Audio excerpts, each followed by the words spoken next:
Welcome to Queener Lax, Lax and Poetic. I'm your host, Bryce Queener. We're going to talk all things lax on this show with some of the greatest personalities in the sport. Be sure to check out our sponsor, QueenerLax.com, for swag, camps, and clinics. Got questions? Want to hear something? Get in our DMs at QueenerLax. Hey, thanks for listening. And remember, ABC, always be cradling.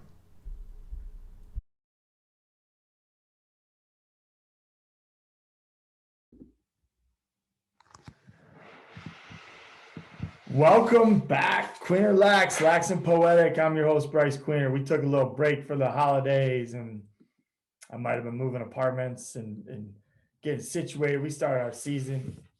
Knew we were coming back once Lax was officially back. Lax is back. What's up? Whatever you believe in. I believe in Lax, the creator's game, and the power it brings, and the healing, and all those great things that we missed. And really, this kind of gave me a flashback to the bubble, the double bubble, as I like to call it, the MLL and then the PLL. Now they're one, which is great. We can actually remember both leagues, but double bubble was so fun this summer, and we're getting into it. This is going to be great. So just 2 games yesterday, and Twitter was so fun. Getting back interacting with people, getting back talking about Lax. For me, like even watching the Twitter highlights after the game, University of Denver and Utah put great. They both put their goals on their various Twitters, so that was outstanding. And watching that stuff was getting me fired up. Obviously, I coach women's Division I. I'm actually a little bit more excited for their games to open up. If you are a guys lacrosse fan and not watching those games, I really tell you should, because if you like action-packed games and you like goals, the women's goals are actually better and they score more of them. So, but we love all lacrosse here. We're not trying to draw a line. Yesterday got me super excited for the women's games coming up too. Thoughts on the actual games. I'm going to go with winners and losers. So first, I'm going to go right out the gate.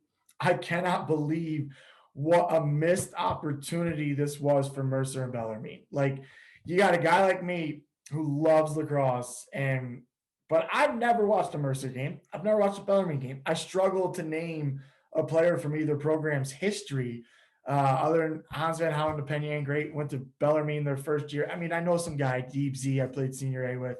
I know he's probably not listening, but shout out Deep Z.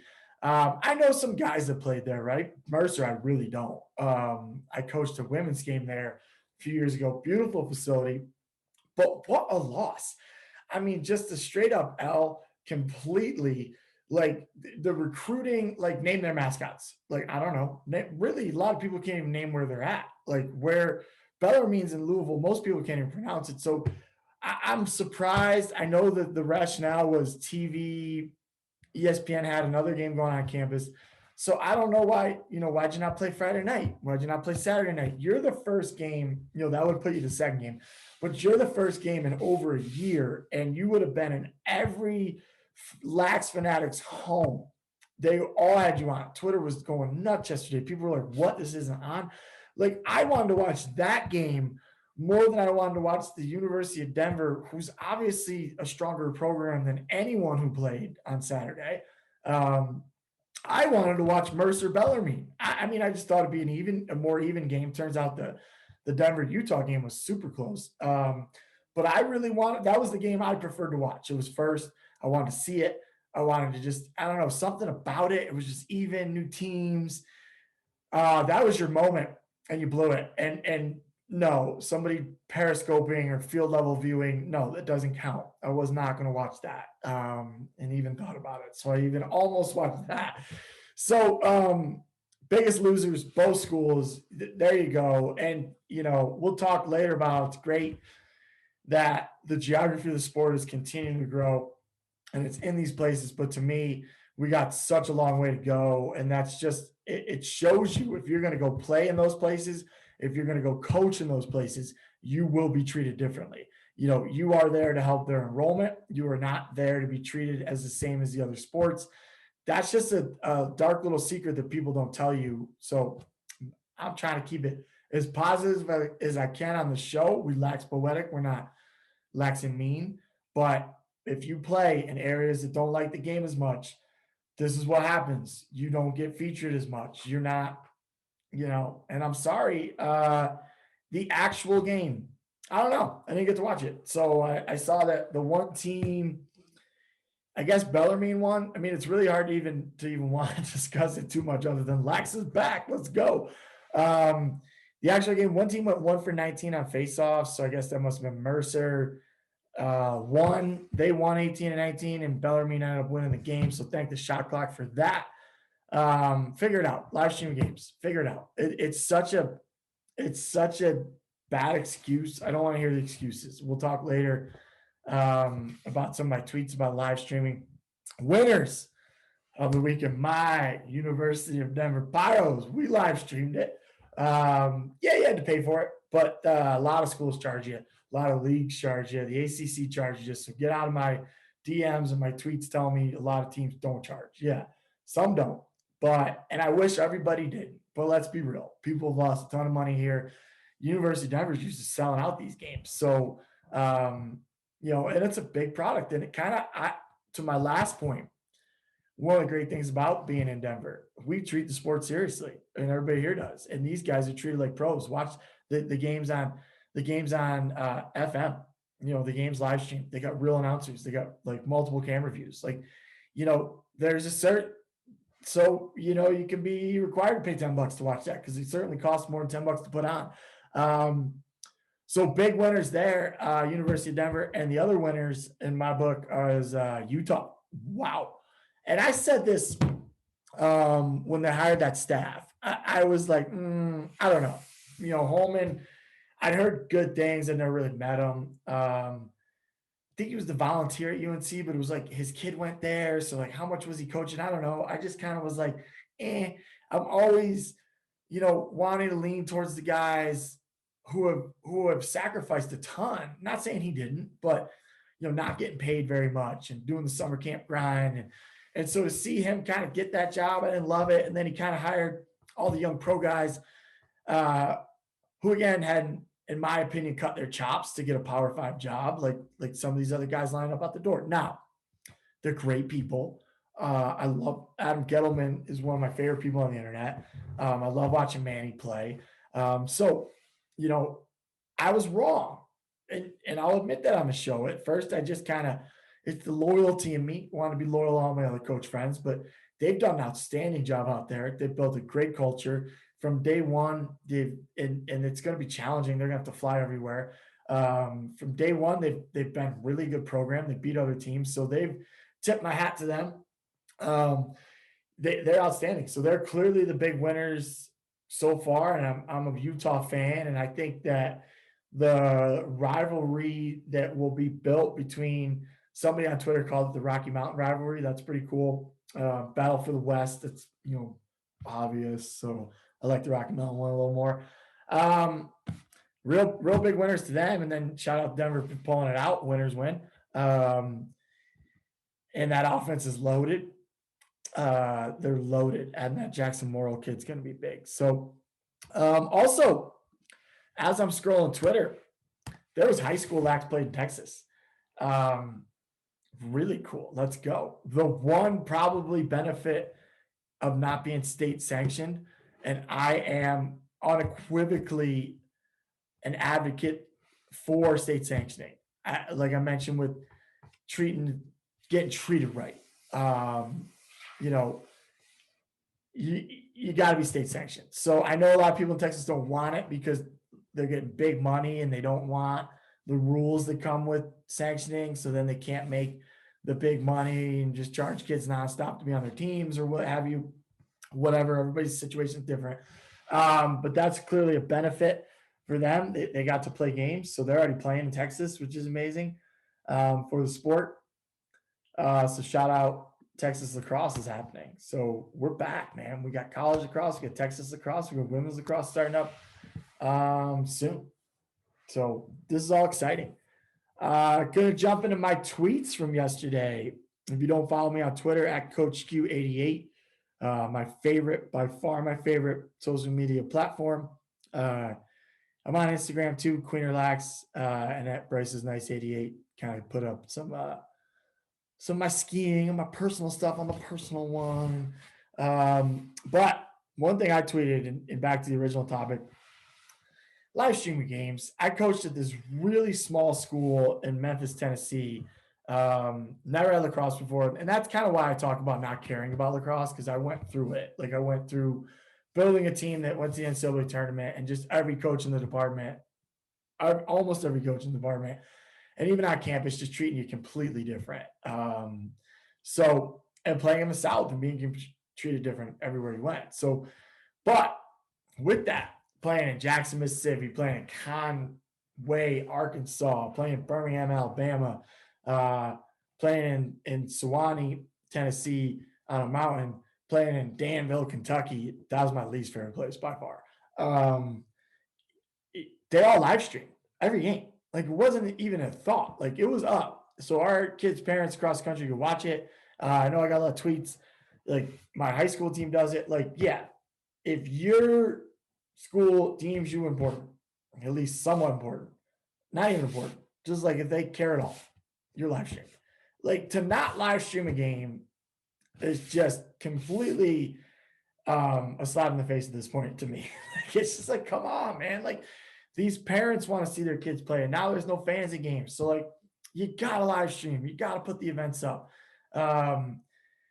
So the other thing I tweeted yesterday I want to touch on, and I know I've just been very hard on the South, but I have some deep PTSD from, loving the sport and then having to go deal with people not loving the sport. And it's just like, it's part of how we grow the game. And I guess that's why my family got an award for it from Lax All-Stars. So thanks, guys. But it's not easy. But those games yesterday featured teams, college Division I men's lacrosse teams from Georgia, Kentucky, Utah. Colorado's tough to put in there because Colorado's so dope at Lax. Like it's like hard. I'm like, the Colorado to me is not a non-traditional. I know you can put it in there, but to me, Colorado is like a blue chip now in the ecos of lacrosse, like or ESO, whatever that word is. So like Colorado to me, like wherever I recruit, I always recruit Colorado. And I know men's coaches are the same. Like this is not this is a hotbed in my eyes. But it's kind of cool, the geography, but the other ones aren't.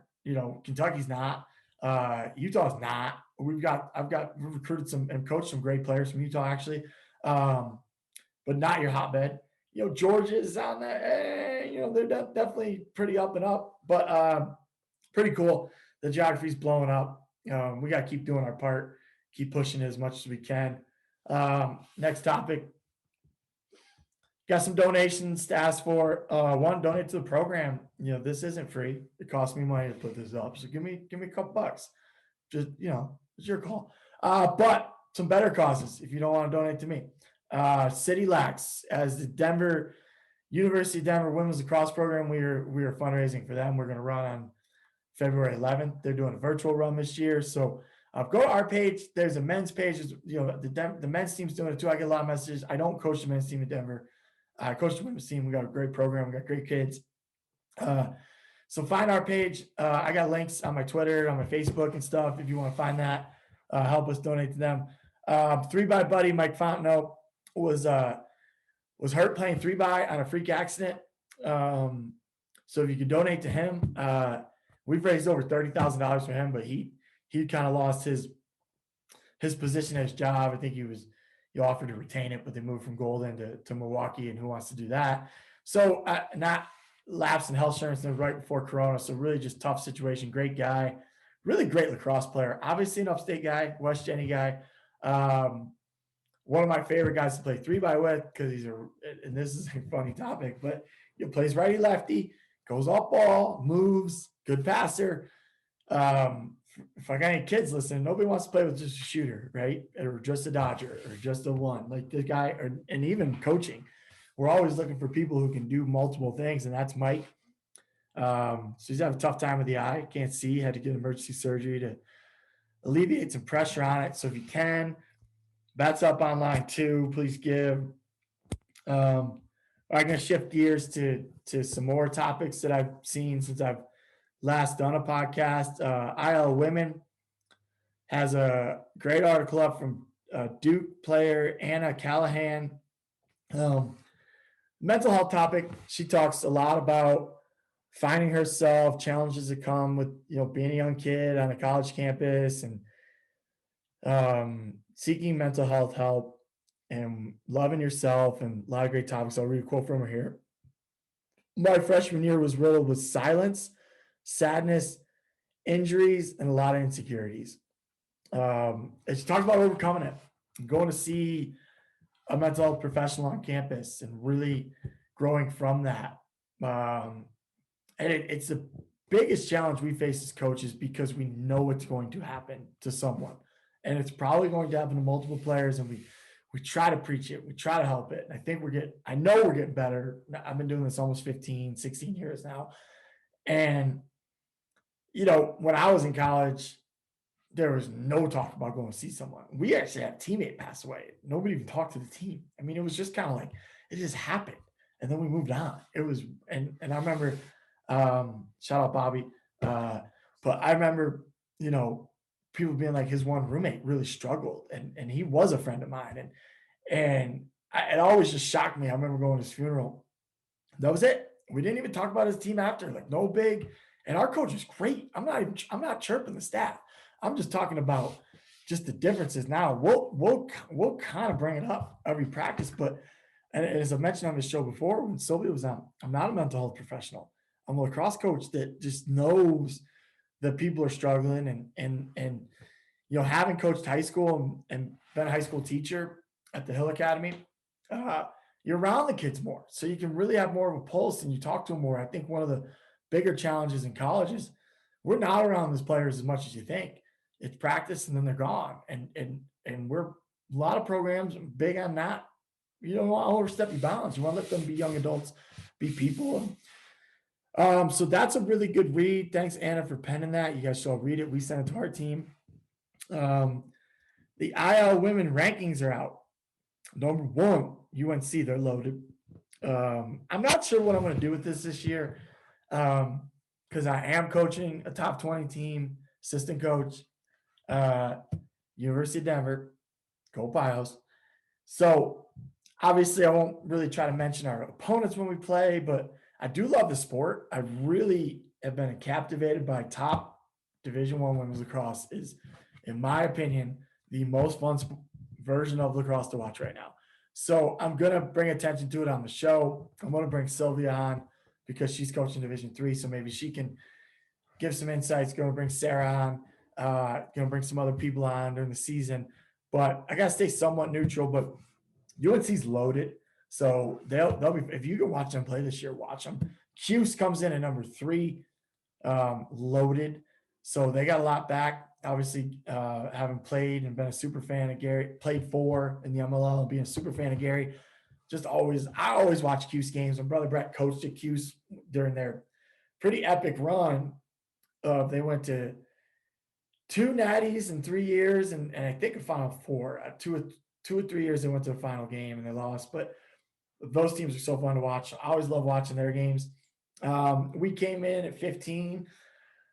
We play a fun style. Our head coach, Liza Kelly, runs a really fun zone on the defensive end. And then just, obviously the head coach always got a pulse on the program. So just the style we play is super fun. Watch us. We'll give you some more updates on that.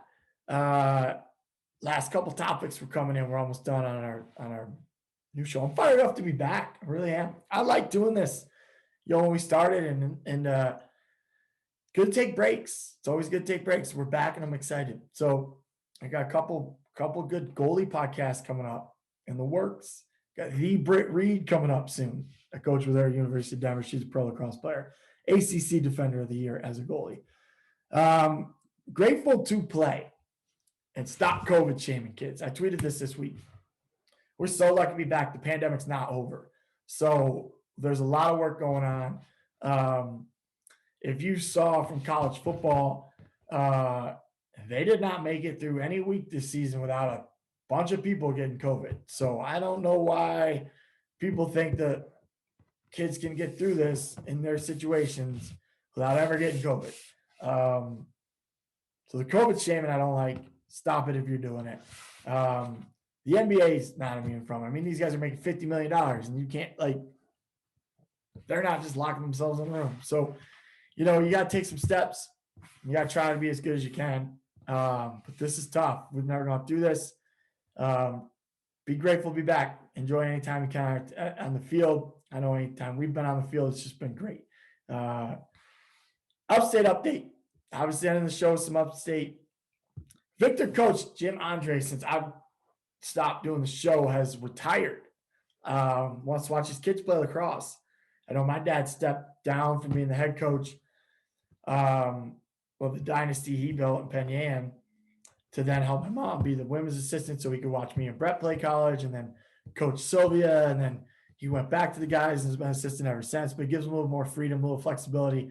You know, Coach Hobart runs a lot of the summer tournaments. Dad still does the box, but we're boxing at Penn Yan. But so this really spoke to me. And Jim Andre, just want to say, like, what you guys did at Victor, tip my hat to you. I mean, outstanding. Like, obviously, Upstate is the greatest place for lacrosse ever. And this guy takes a program and just leaps all the other great programs. You know, Section 5, which is Rochester and the Finger Lakes, had never won. Rochester has never won a state championship for boys lacrosse. Think about that. We're talking Joe Walters, like Longman, Jeff Long, the head coach. I mean, he's on the world team. I mean, there's legendary people coming out of Rochester every year, and they've never won a New York State championship. I don't know if I'm giving Rochester Victor. This is a fight that I fight with people from Upstate, just to chirp. You know, obviously I love chirping the Roch people because we won the first one, Penn Yan, my team, 2001, my dad, my brother, and I, Kenny, all my friends. 01, we won the first one. I'm not sure. I'm going to say 06-ish, 07, Canandaigua won one. So until Victor comes in, and I'm still the core, what I call Rochester, like Fairport, Pittsford, Webster, those programs, probably missing one of the powerhouses, Penfield. Never won a state championship. Kind of, to me, like, what's going on up there? But Jim Andre, he did it. So he retired. Shout out to what you've done. It seems like he did it the right way. And lastly, in the Upstate news, TD Erlin going to come out to Denver. They reported if Yale can't play, I don't think the Ivy League's going to play. If you do, good. And then what happens to Jeff Teat? Last kid I coached at the Hill Academy, last class that I was able to work with there. One of the greatest players I've ever been around. So what happens to the Teat sweepstakes?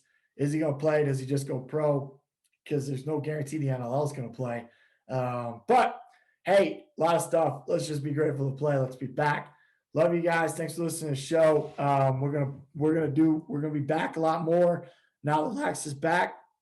Subscribe, share with your friends, help us out. Really, really excited to be back. And everybody stay safe out there, mask up.